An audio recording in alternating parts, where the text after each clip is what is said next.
ఎంతో ప్రేమ చూపుతాడు. మాలాగా మేము చెప్పినట్టు మీరు చెప్పరు కదా, మీరు యథార్థమే మాట్లాడతారు. ఎందుకంటే మీ హృదయాలు అంత సున్నితమైన.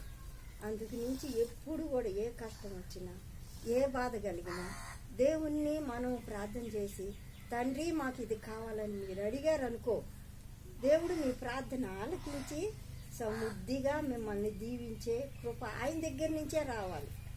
అది మీరు ఆత్మలో నిద్రలేస్తంగానే మోకాళ్ళుండి, యేసయ్యా నాయన ఈ దినమంతా మాకు తోడుగా నిలిచి నాయన నీ సన్నిధిలో మమ్మల్ని ఆశీర్వించయ్యా. నన్ను మా శత్రువులు ఎదుట ఏ బిడ్డ కోపం వచ్చినా కూడా ప్రేమ చూపించుకోవాలి. మీరు ఒకరికొకరు ప్రేమ చూపించుకున్నారనుకో దేశం ఎక్కడ ఉంటుంది? రే ఒకరు తొందరపడే అనవాకడా తొందరపడే మాట తప్పు కదా అని మీరిద్దరే చెప్పుకోవచ్చు.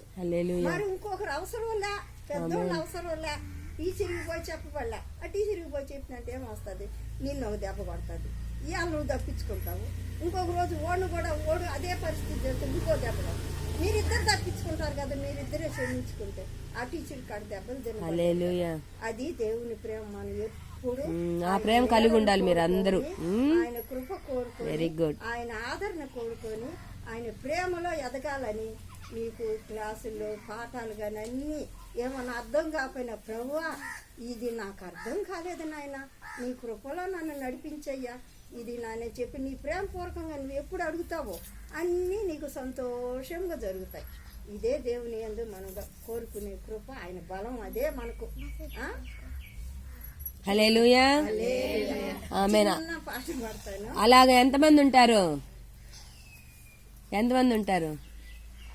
Very good. టీచర్ వరకు పోనివ్వరు కదా?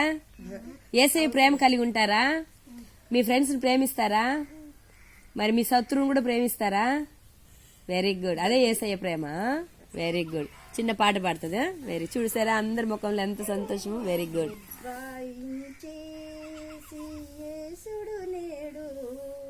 యూదాయ బెత్లెహేమపురమునందున ఉద్భవించేసి యేసుడు నేడు, యూదాయ బెత్లెహేమపురమునందున ఉత్తమ ప్రభు ఉన్నతో మహిమతో నురి నరుల రక్షణ కర్త పుట్టి ధరింపని మరియ తనయుడై స్థాయి సంతసించుడి.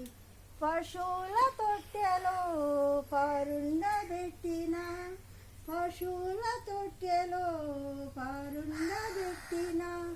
ఆటి అయిన క్రీస్తునాథుని గొల్వా,